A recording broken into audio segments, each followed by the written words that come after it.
पावन चल रही इस 10 दिवसीय उत्सव के कथा प्रसंग में सत्संग में आज आप जितने प्राणी पधारे उनके साथ जुड़े, आप सभी का बहुत बहुत अभिनंदन, अभिवादन, साधुवाद, प्रणाम सब करता हूँ। सबको जय श्री राम, जय श्री राधे कृष्ण, गणपति बप्पा मोरिया। बेटा आप आओ, यहाँ बैठ जाओ। आप भी गुरुकुल के स्टूडेंट हो, I think you are learning dholak ना? आप sitting with students here, come. आपको ऐसे बेंच पे नहीं बैठना है, ठीक है? यहाँ बैठिएगा। Very good, thank you. आप बैठ जाइए साहब।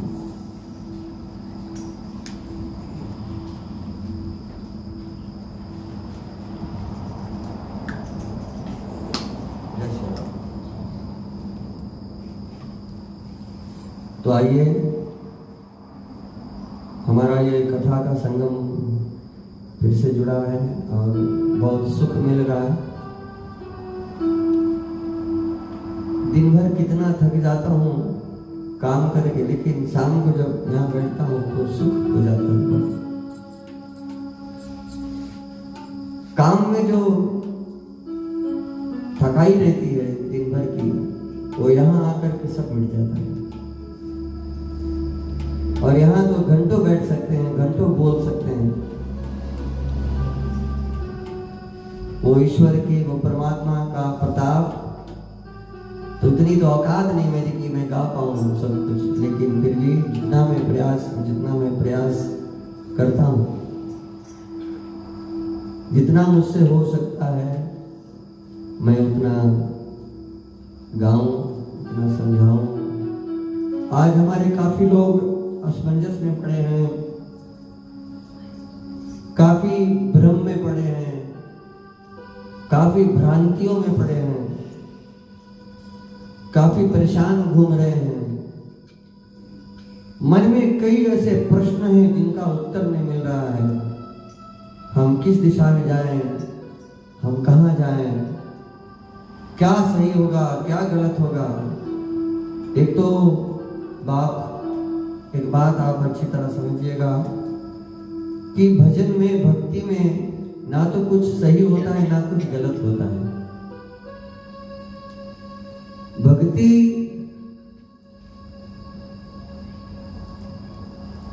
में हम बालक रहें तो अच्छा है। एक बच्चे की तरह, एक भक्त का जीवन एक बच्चे की तरह होता है। बच्चा जो गलती करता है ना, बच्चे निडरता के साथ खेलते खेलते में गलती कर जाता है, लेकिन उसके माँ, उसके पिता उसको फिर से गले लगाते हैं, फिर भी गले लगाते हैं।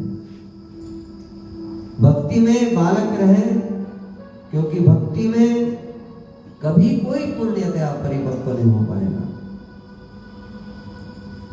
भक्त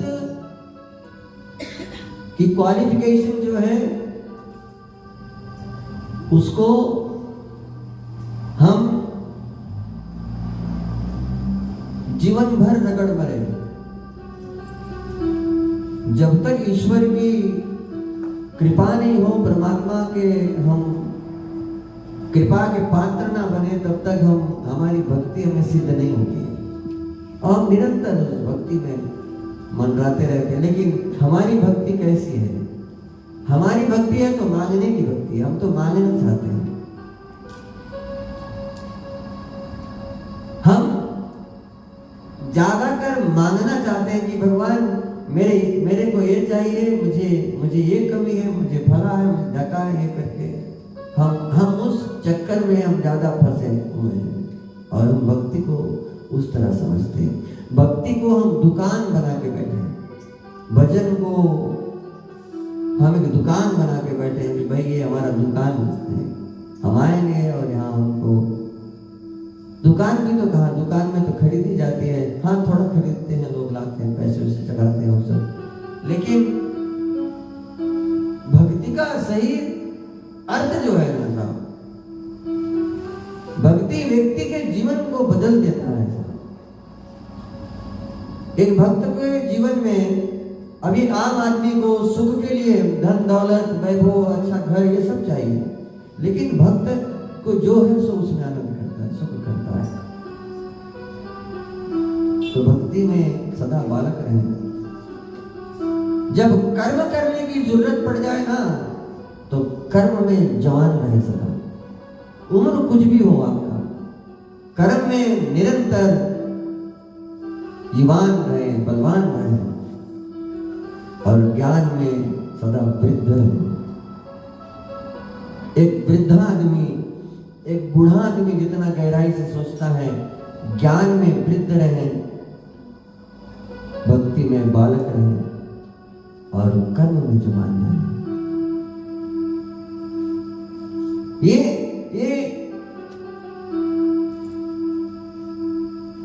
हर एक व्यक्ति के अंदर में ये सारे गुण आने चाहिए। परंतु अगर मैं आपको कहूं कि आप काम छोड़ दीजिएगा, क्रोध छोड़ दीजिएगा, मद छोड़ दीजिएगा, मत्सर छोड़ दीजिएगा, मोह छोड़ दीजिएगा, माया छोड़ दीजिएगा, ये बहुत कठिन है, हम नहीं छोड़ पाएंगे ना।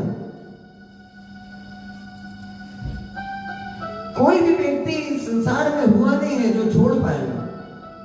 और खास करके वर्तमानतः अभी के युग में, इस समय के चलते, इस देश काल के चलते, इस अवस्था के चलते हम नहीं कर पाएंगे वो। और इसलिए हमें वो सब छोड़ने की जरूरत नहीं है, क्योंकि हम उसे छोड़ नहीं सकते हैं।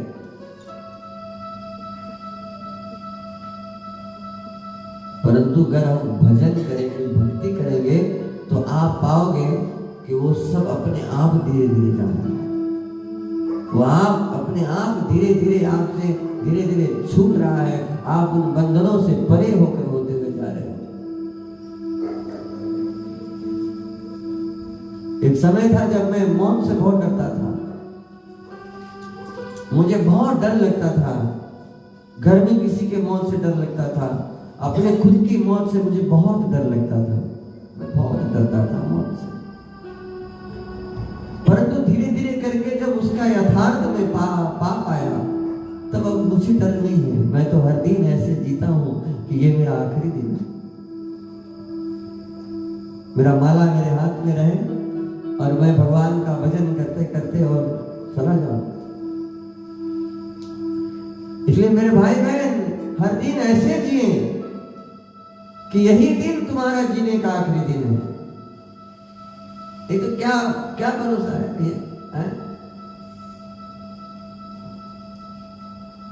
ये सांस हम क्यों ले रहे हैं जानते हैं? जब तक जिंदगी है तो सांस ले रहे हैं।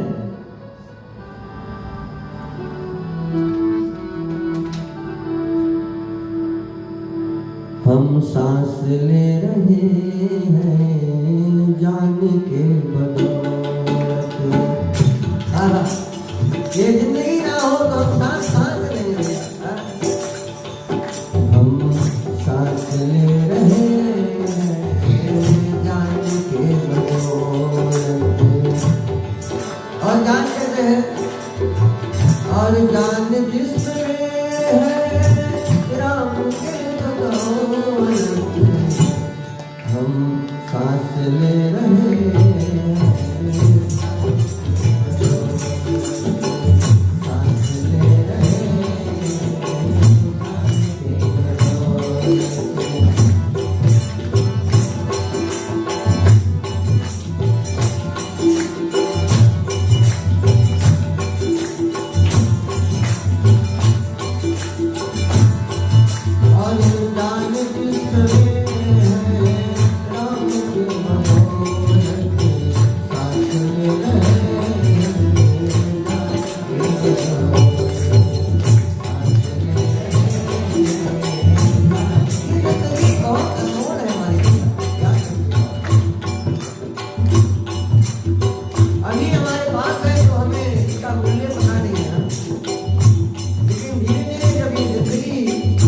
हमसे जाने लगेगी, हमसे बिछड़ने लगेगी।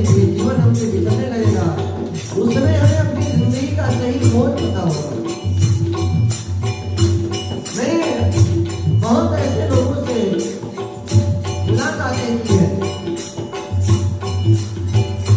जिन्होंने पूरी जिंदगी खाई पिए आनंद किया है, अब जब घाट पर पड़े हैं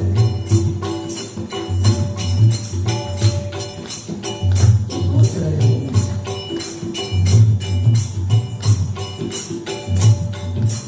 अब उन्हें अपनी जिंदगी की अहमियत, अपनी जिंदगी का वैल्यू उसे पता लगता है। बाकी तो आदमी को कहाँ अपनी जिंदगी का मूल्य है। इसलिए मैं कहता हूँ भैया कि ये मेरी अपनी फिलॉसफी है कि जिंदगी में दुख आना बहुत जरूरी है, और जब तक हमारी जिंदगी में दुख नहीं आता है हम सुख का मूल्य नहीं समझ, सुख का मूल्य नहीं समझ। इसलिए कभी कभार थोड़ा थोड़ा दुख आना जिंदगी में बहुत जरूरी है। सांस ले रहे हैं, सांस ले रहे हैं, जान बीच में है आपके बदौलत, जान बीच में है आपकी बदौलत, जान बीच में है आपके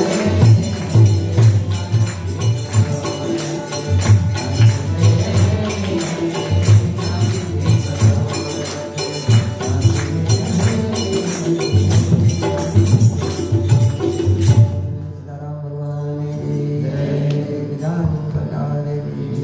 तो सांस ले रहे हैं हम, ये जिंदगी के बदौलत सांस लिया जा रहा है, और जिंदगी है राम के बदौलत। हमारा अपना बना बनाया कुछ नहीं है।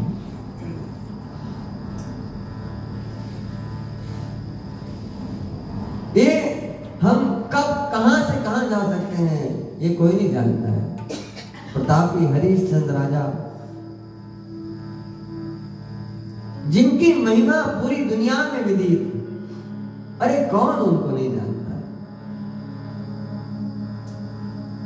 हरिश्चंद्र से सब सारी दुनिया विदित है। हरिश्चंद्र जो आज भी अमर है। आदमी अमर शरीर से नहीं रहता है, आदमी अमर तो तब होता है जब उसका नाम सदा के लिए रह जाए, वो सदा आदर्श बनकर रहे, सदा एक एग्जाम्पल बनकर सबके लिए रहे, तब आदमी अमर है। नहीं शरीर से अमर होना ये तो प्रकृति के विरोध में होगा, कोई शरीर से कभी अमर नहीं रह सकता है। इसलिए अमर सब हो सकते हैं। देवता दिखते हैं आपको, जिन देवताओं ने अमृत पिया था किसी ने देखा उन देवताओं को? नहीं देखा, लेकिन अमर है। उनकी शक्तियां अमर है, उनकी ऊर्जाएं अमर है। आज भी आप मंदिरों में जाएंगे, जहां पर मंदिर है वहां पर उन पूर्वजों की चेतनाएं अमर है, जिन्होंने ईंट पत्थर जोड़ करके मंदिरों को बनाया है, निर्मित किया है, तब जाकर मंदिरों में ऊर्जा होती है। साधु संतों के आप समाधि पर जाइए, वो समाधि आज अमर है, क्योंकि वहां उन साधु संतों ने जो बैठ करके तप किया है, वहां उनकी चेतनाएं आज भी प्रकट है। और ये मेरा मानना है मेरे भाई बहन कि मैं अनुभव कर पाता हूं, आप भी अनुभव कर पाते होंगे। यहाँ केवल आप कथा सुनने के लिए नहीं आते हो, यहाँ कई चेतनाएं हमारी कथा सुनने के लिए आते हैं, और बार बार उन्हें सुनाने के हेतु मैं बोलता रहता हूं। हरिश्चंद्र समस्त संसार में अमर, उनसे बड़ा दानी कोई नहीं हुआ। दानी ने में महादानी जो, हरिश्चंद्र राजा से ना कोई हुआ। ऐसे प्रकांड दानी, फिर भी व्यक्ति अगर कुछ अच्छा करता है ना साहब, तो उसे उनकी अपनी अच्छाई की भी थोड़ा सा घमंड होता है, अहंकार होता है। कोई अच्छा खाना बनाने वाला बोलेगा, भले आप उनसे कहोगे कि तुम बहुत बढ़िया कर लेते हो, तो बोलेगा नहीं भाई अपना कुछ नहीं, मैं तो बस ऐसे। लेकिन फिर भी उसके अंदर में एक उछाल रहता है कि हाँ मेरे जैसा पाक शास्त्री कोई नहीं है, मेरे जैसा खाना बनाने वाला कोई नहीं। इसी तरह कुछ भी, एक भक्त भी, यहां तक कि कथा करने वाला भी, मैं अपने आप को नहीं छोड़ता हूं कभी। ये यहां जो बैठकर कथा करता है, अगर अच्छा कथा गा पाता हो तो उसको भी थोड़ा घमंड रहता है, थोड़ा गुरूर रहता है इसका कि चलो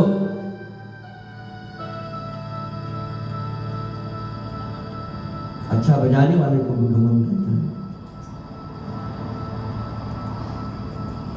कोई इस चक्र से छूटा नहीं है, सबको थोड़ा थोड़ा करके और सबको देता है।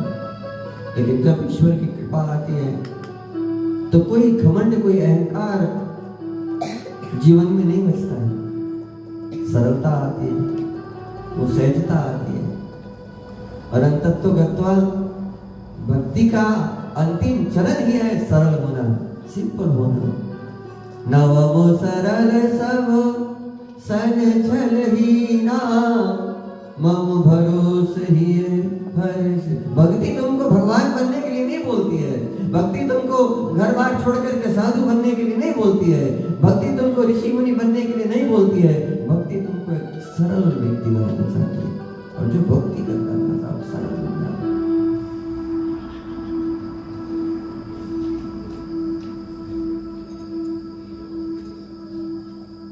जो भक्त होता है उसके लिए उसका भगवान ये सब कुछ है, इससे आगे कुछ नहीं।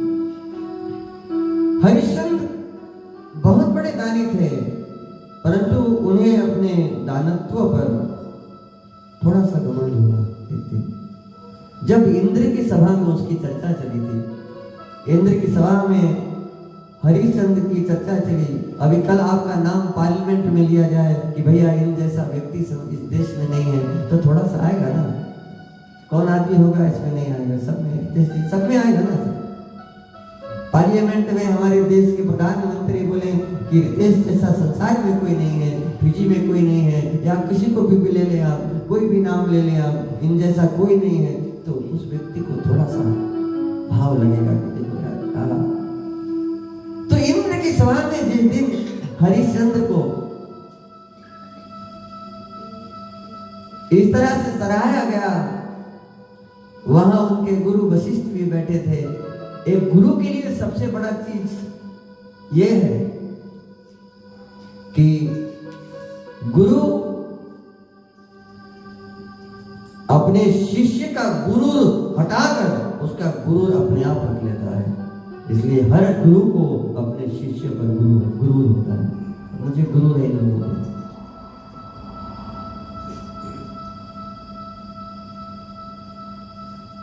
जो हमसे सीखे हैं, मैं घमंड करता हूं उन पर। गुरु उनका घमंड, उनका गुरु उतार करके गुरु स्वयं उस गुरु को धारण कर लेता है, लेकिन परवाह नहीं, उसको परवाह नहीं होता है कि उस समय उसको कोई गुरूरी कहे, उसको कोई घमंडी कहे, उसको कोई अहंकारी कहे। वशिष्ठ बैठा था, जितना घमंड, जितना गुरूर हरिश्चंद्र को नहीं हुआ था, उससे ज्यादा वशिष्ठ को हो गया। ये तो मेरा लड़का है, मैंने पढ़ाया इसको। और उनसे विश्वामित्र से नहीं मिलती थी। और विश्वामित्र ने जब इनके अंदर का गुरु देखा तो बोला नहीं, मैं इनका गुरु कम करूंगा, मैं इनका गुरु खाकर खत्म कर दूंगा। और ये गुरु और शिष्य के संबंध को लेकर के जो इस आदमी के अंदर में घमंड है, उसको मैं खत्म करके रख दूंगा। और सभा स्खलित हुई, सब अपने अपने वहां गए। रात में हरिश्चंद्र सोया था और उनको सपना आता है कि एक ब्राह्मण द्वार पर मांगने के लिए आया है और उनसे उन्होंने अपना सारा राज्य मांग लिया है। चौंक करके वो उठा, पसीना पसीना हो गया, फिर लगा कि सपना दिख रहा है, सो जाता हूं। और सुबह वही विश्वामित्र ब्राह्मण का वेश धर के आता है। भवती भिक्षान देहि, भवती भिक्षान देहि। राजा के दरबार पर एक ब्राह्मण आकर के भिक्षा मांग रहा है, तो महाराज हरिश्चंद्र स्वयं दौड़े और देखा कि जिसको सपने में देखा था वही आया है, वही। और उन्होंने कहा कि राजन, मैं तेरे द्वार पर में संसार के सबसे बड़े धनी के यहाँ पर आया हूं। राजा ने कहा, विप्रवर, तुम हरिश्चंद्र ऐसे वैसे व्यक्ति के घर पे नहीं जा रहे हो, ये भी बोलना घमंड है। तुम ऐसे वैसे व्यक्ति के वहां नहीं आए हो, तुम तो महादानी हरिश्चंद्र के यहाँ आए हो, मांग जो तुझे मांगना है। और उन्होंने कहा कि राजन, मुझे तेरा राज्य चाहिए।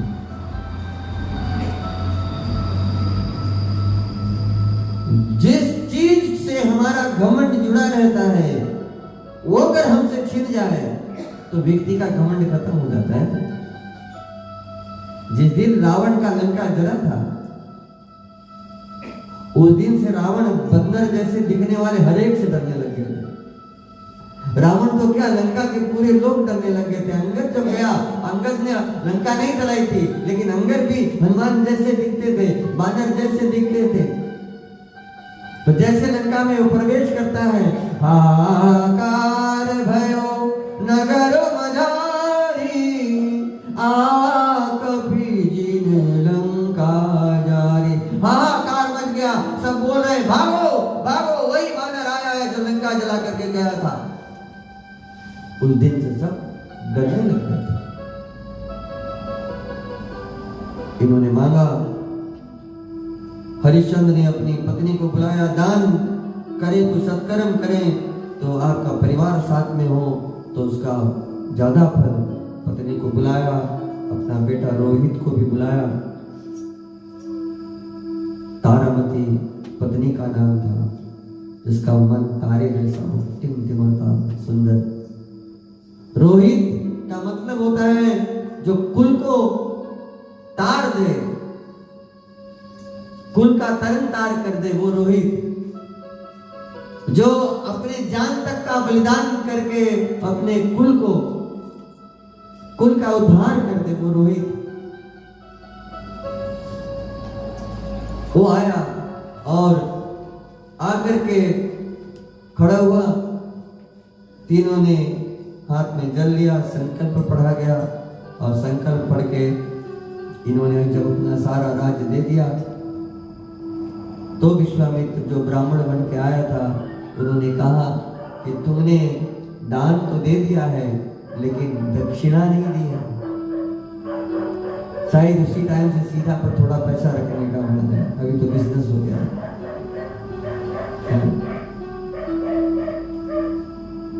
दान के साथ में थोड़ा सा दक्षिणा। बोले तुमने दान तो दिया है, उसका एक कैलकुलेशन था, मुझे भी नहीं आ रहा है। तो हरिश्चंद्र के राज्य के अनुसार दक्षिणा में 1000 सोने की मुद्रिका पड़ी थी कि 1000 सोने की मुद्रिका तुम्हारे इस दान के हिसाब से पड़ रही है और तुम्हें ये राजन, तुम्हें ये दक्षिणा भी देना पड़ेगा। अब राजा ने तो पहले सब कुछ दे दिया, अब दक्षिणा, कपड़े, मुकुट, जो कुछ था सब देकर एक वल्कल धारण करके राजा और रानी और रोहित ये तीनों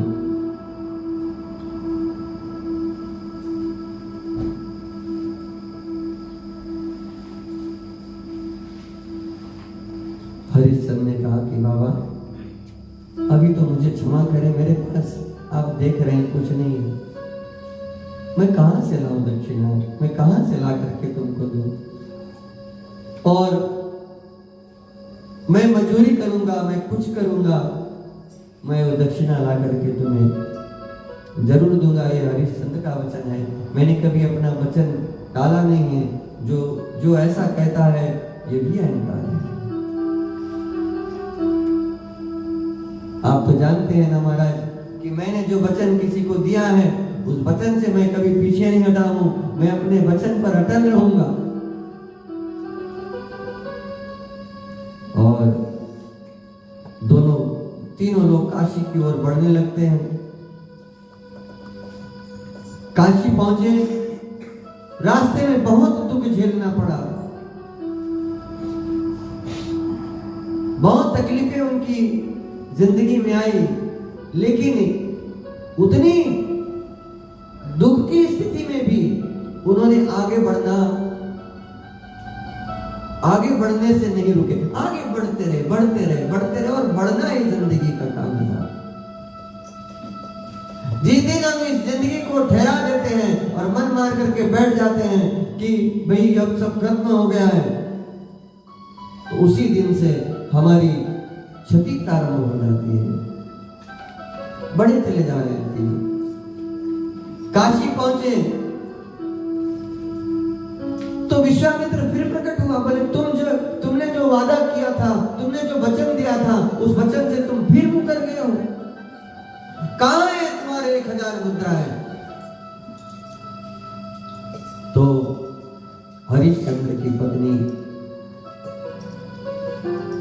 तारामती अपने पति के सामने आती है। जब खास काम पड़ता है ना, तो पत्नियां अपने पति के सामने आकर खड़ी हो जाती हैं और कहती हैं कि स्वामी, तुम, मेरे पिता ने मुझे दान में तो दिया था ना तुझको,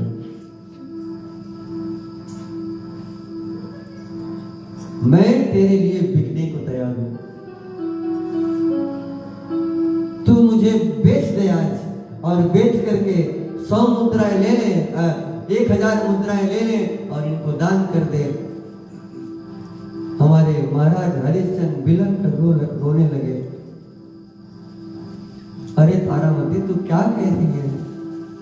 मैं आज अभी उतना नहीं गिर गया हूं कि मैं अपनी गृहिणी को 1000 मुद्राओं के लिए बेच दूं।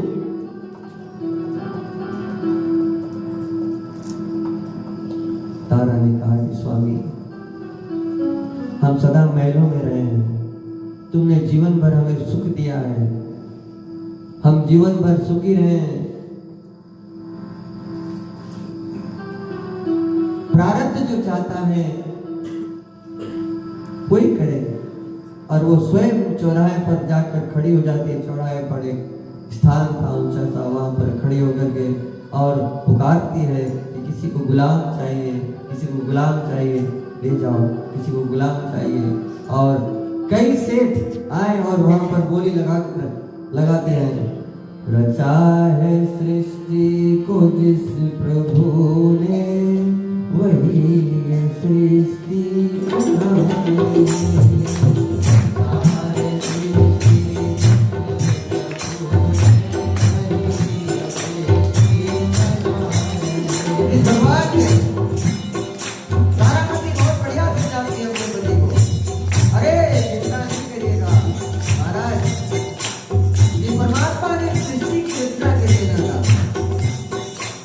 वही इसको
द्वारा मानो कि जीवन में पहले हुई कोई चूक याद करा रहे हो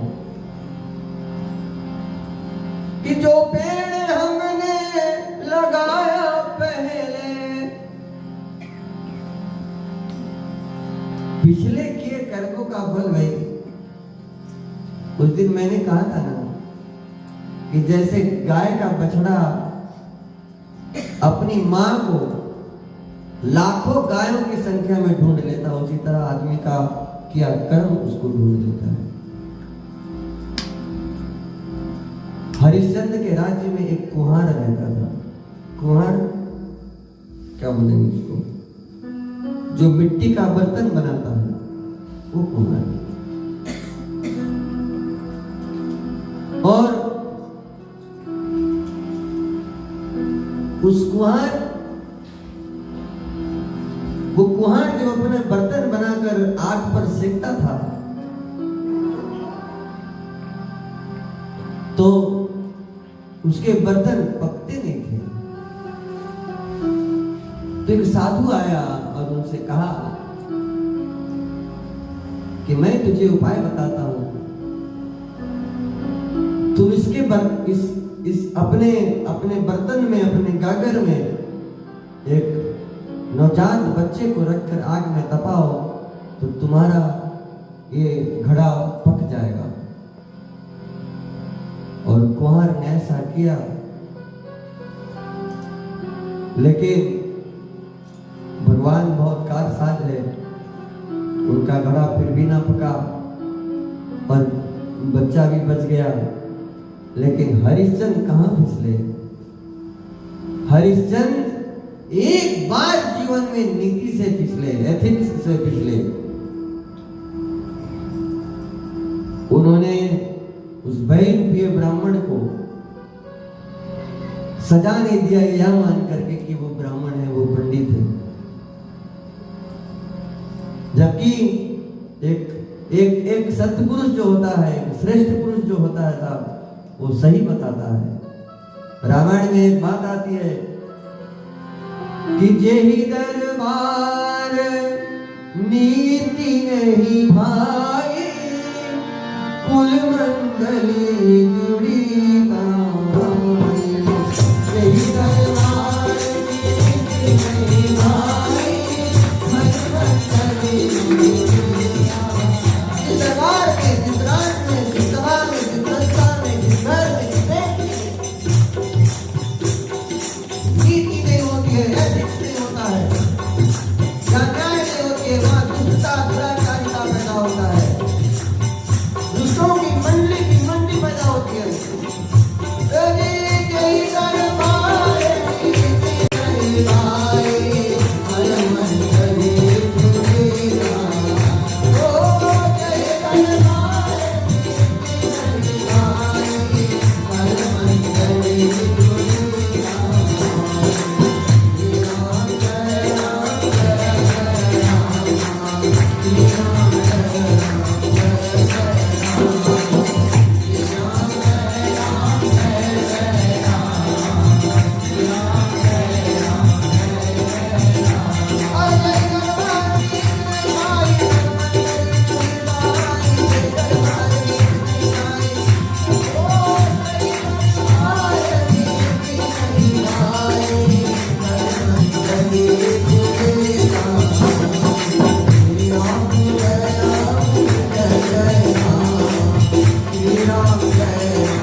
आप एक बार गाएं तो मन इतना हल्का हो जाता है।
कि जे दरबार नीति नहीं भाई,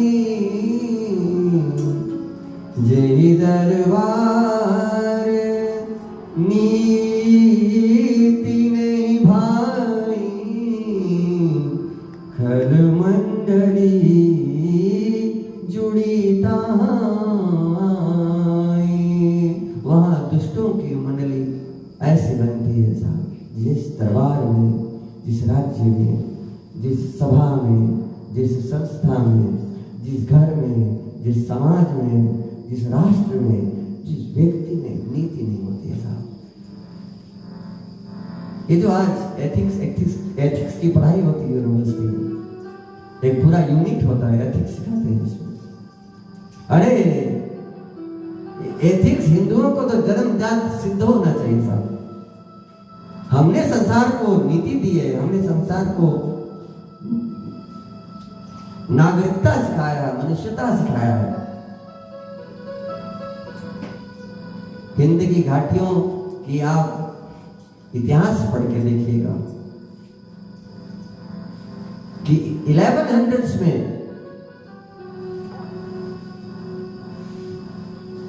वहां कैसी टेक्नोलॉजी का प्रयोग होता था, जो आज हम सोचते नहीं आज का आविष्कार है। आज का आविष्कार नहीं है, सब ज्ञान, पुराना ज्ञान सब।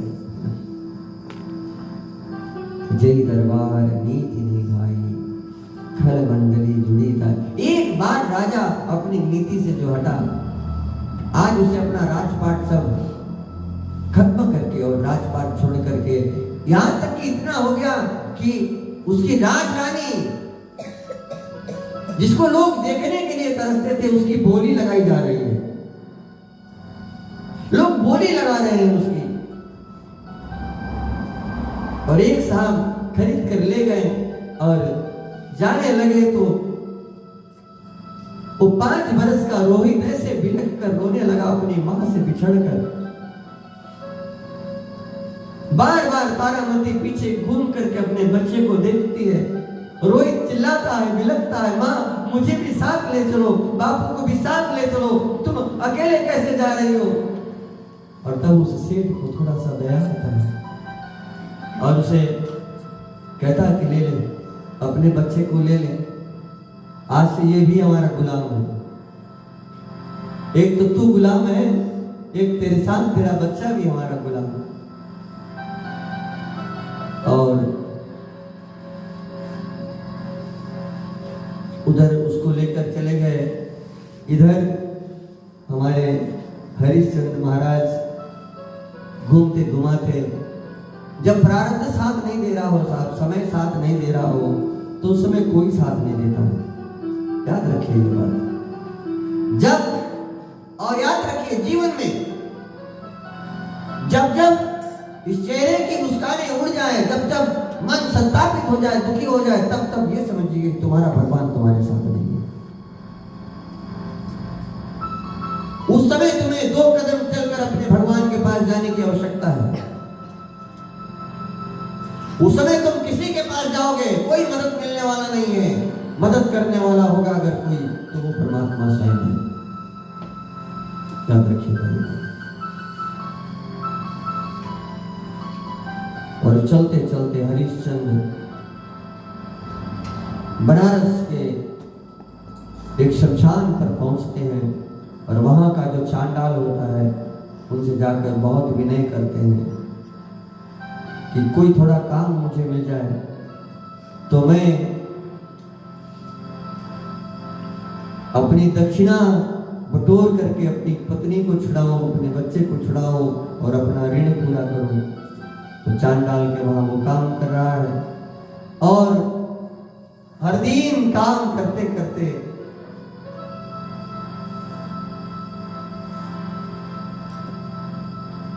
उनका चेहरा काला पड़ गया।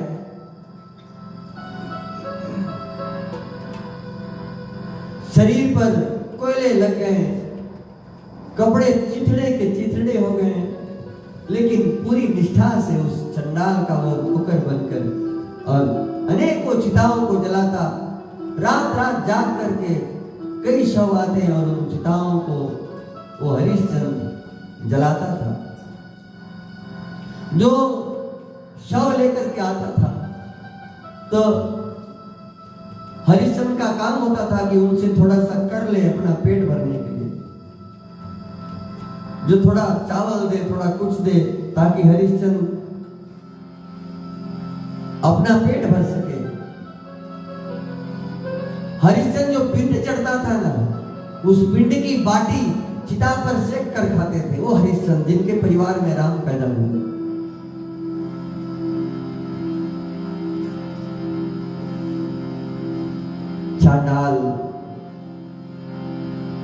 चांडाल की पत्नी और चांडाल के दो बेटे निरंतर बैठे हरिश्चंद्र को देखा करते थे, मानो समय उन्हें देख रहा है।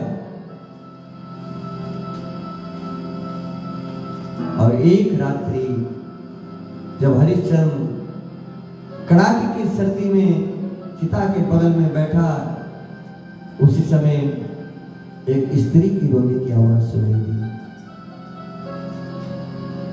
चौंक करके खड़ा हुआ, मुड़कर देखा तो देखा तारामती एक बच्चे की लाश लेकर के खड़ी।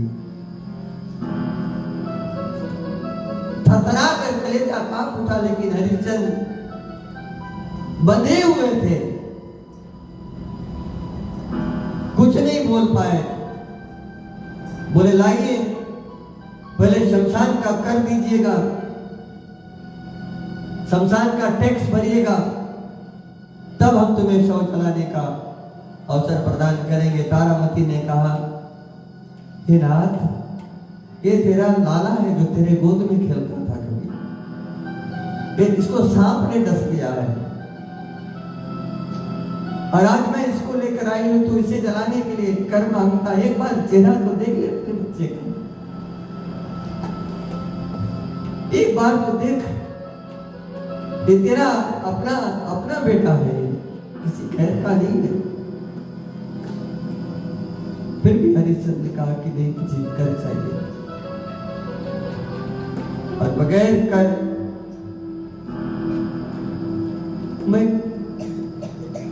मैं तुझे जलाने की मौका जलाने की अनुमति नहीं दे सकता हूं।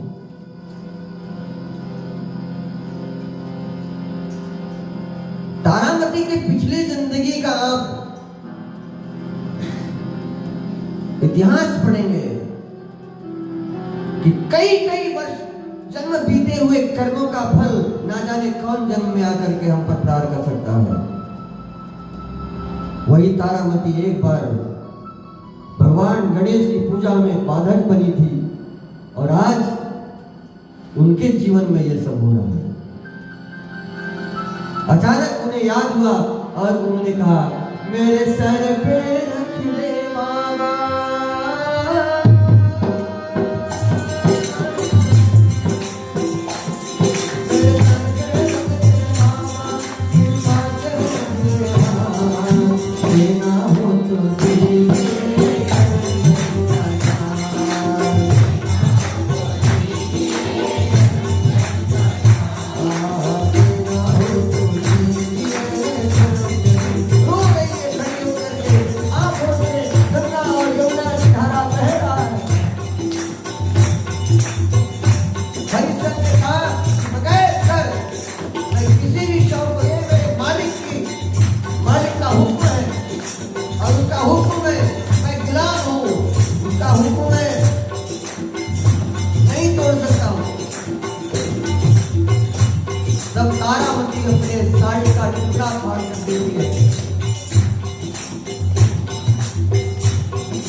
यहाँ का दाम मान कर रख लीजिएगा और मेरे बेटे का अंतिम संस्कार कर लीजिएगा।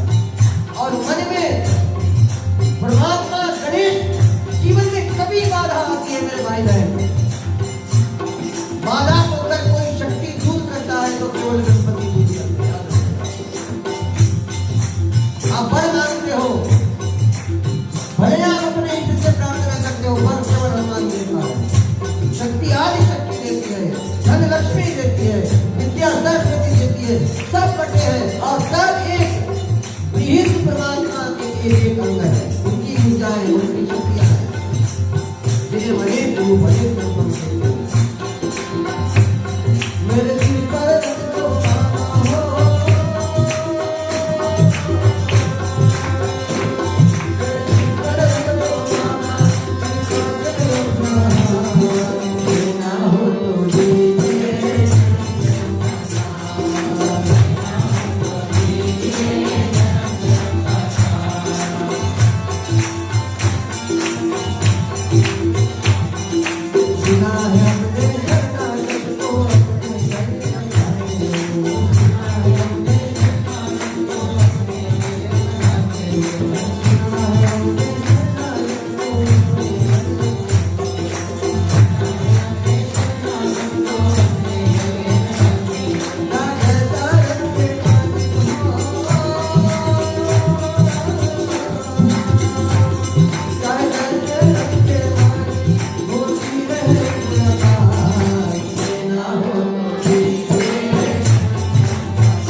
और तभी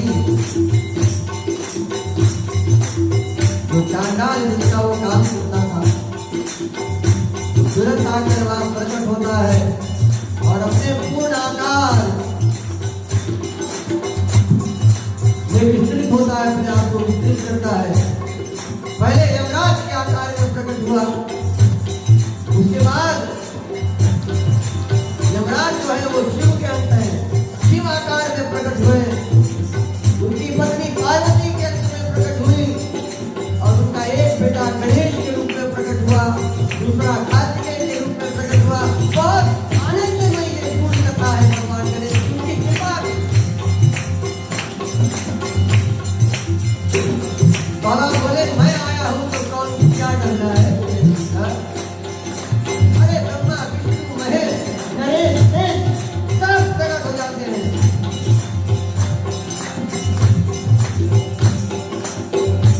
और उस अंधेरे के बुजुर्ग के में उधर से विश्वामित्र आंखों से आंसू बहाता हुआ आया, बोले भगवान के इंतजार का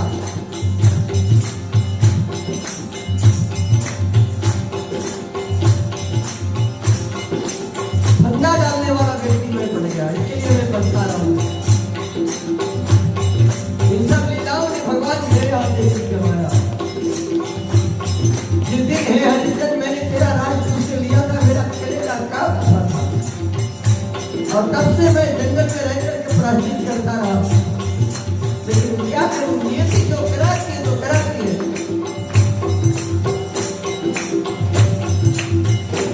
रोहित जीवित हो गया और महाराज हरिश्चंद्र की जय जयकार हो गई।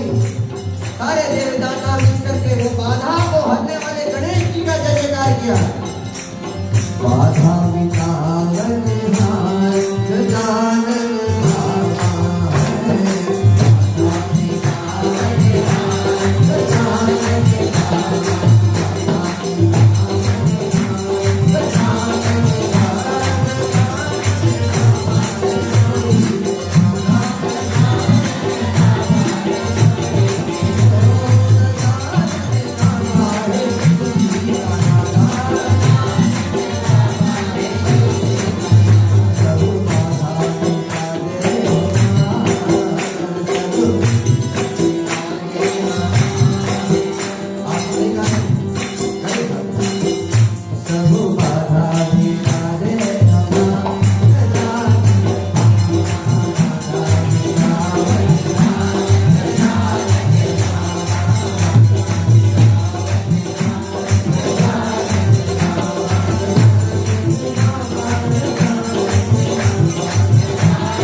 और चूंकि महाराज हरिश्चंद्र ने शमशान में गुलामी करी थी, तब से ये प्रथा बनी कि शमशान में कोई शव को चढ़ाने से पहले, जलाने से पहले हरिश्चंद्र को भोजन चढ़ाया जाता है। लेकिन कई लोग नहीं करते हैं, परंतु करना सबको चाहिए। अभी तो मैंने देखा खाली जो दक्षिण वाले हैं वही करते हैं, लेकिन थोड़ा सा आपको आहार जो है वहाँ हरिश्चंद्र को चढ़ाना चाहिए। और वहाँ रहकर जो काम करता है, पहले जो शमशान में काम करते थे उनको भी थोड़ा दक्षिणा दे के आना होता है, क्योंकि आप तो चले आते हो, वो बैठा रहता है चिता के पास में। लेकिन अभी तो मशीनें आ गई हैं सब, और बटन दबाते सब फटाफट हो जाता है। और लेकिन फिर भी वहाँ साफ सफाई करते हैं। वहाँ थोड़ा सा एक कुंडी रखी रहती है, उसमें आपको जो बन पड़े उसमें आप छोड़ करके आए। सत्कर्म ही हमारे पूर्वजों को पार कर सकता है। एक मरे हुए आदमी के लिए आप कोई मटेरियल चीज नहीं दे सकते, जानते हो, क्योंकि वो नहीं ले जा पाएगा। सिकंदर जो दिग्गज विजयी था, संसार को जीत लिया था, जब भारत आया तो भारत आया और देख उन्होंने भारत पर चढ़ाई करी और लूटना शुरू किया। लोग चुप थे, कुछ नहीं किए।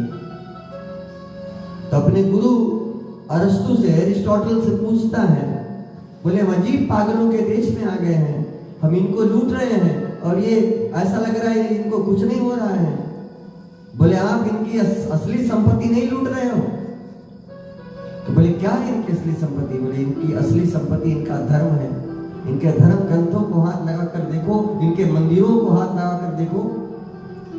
और सिकंदर ने, अलेक्जेंडर द ग्रेट ने अपने सेनानियों से कहा कि जाओ जितने मंदिर हैं तोड़ना शुरू करो, धर्म ग्रंथों को जलाना शुरू करो। और जैसे उन्होंने हाथ लगाया, जिसके हाथ में जो था, छड़ी थी, झाड़ू था, लाठी था, फावड़ा था, जो भी था, सब लेकर सिकंदर की सेना पर टूट पड़े। सिकंदर पूरी दुनिया घुमा, कहीं नहीं हारा था, भारत में आकर हार गया। और कैसे हार गया? उसके संस्कृति के आगे हार गया।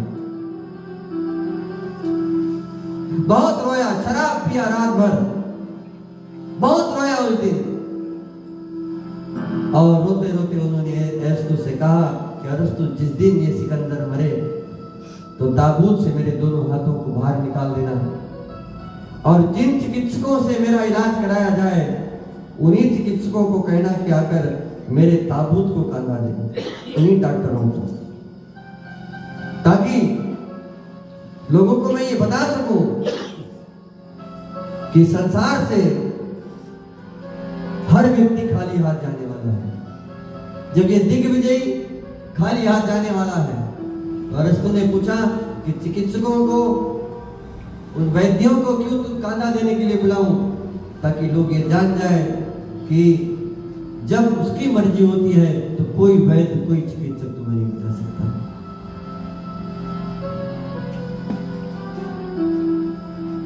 कोई नहीं बचा सकता। एक लाइन भी आने रहा है,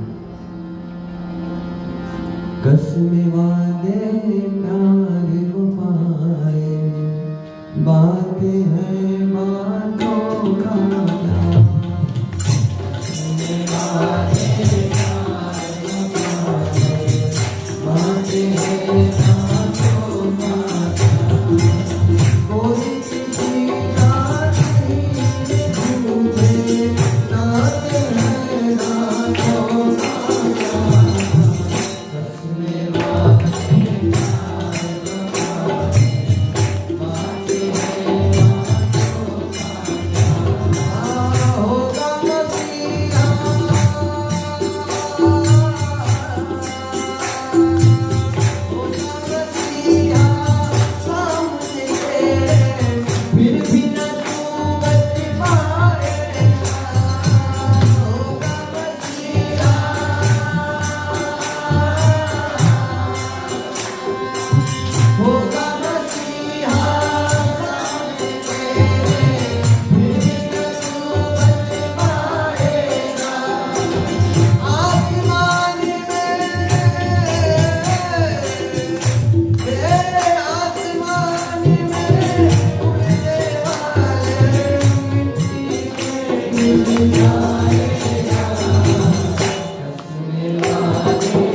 भगवान की जय। आई आरती की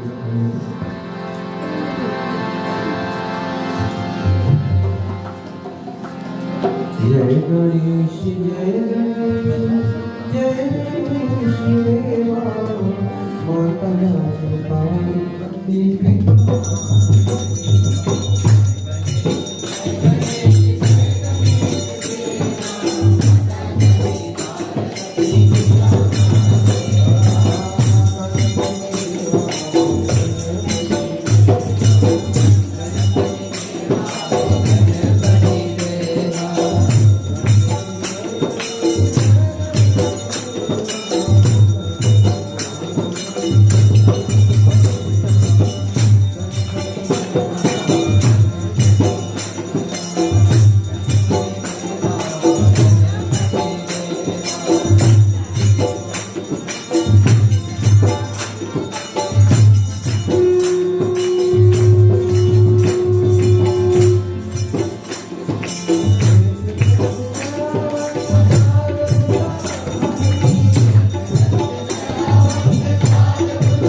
है।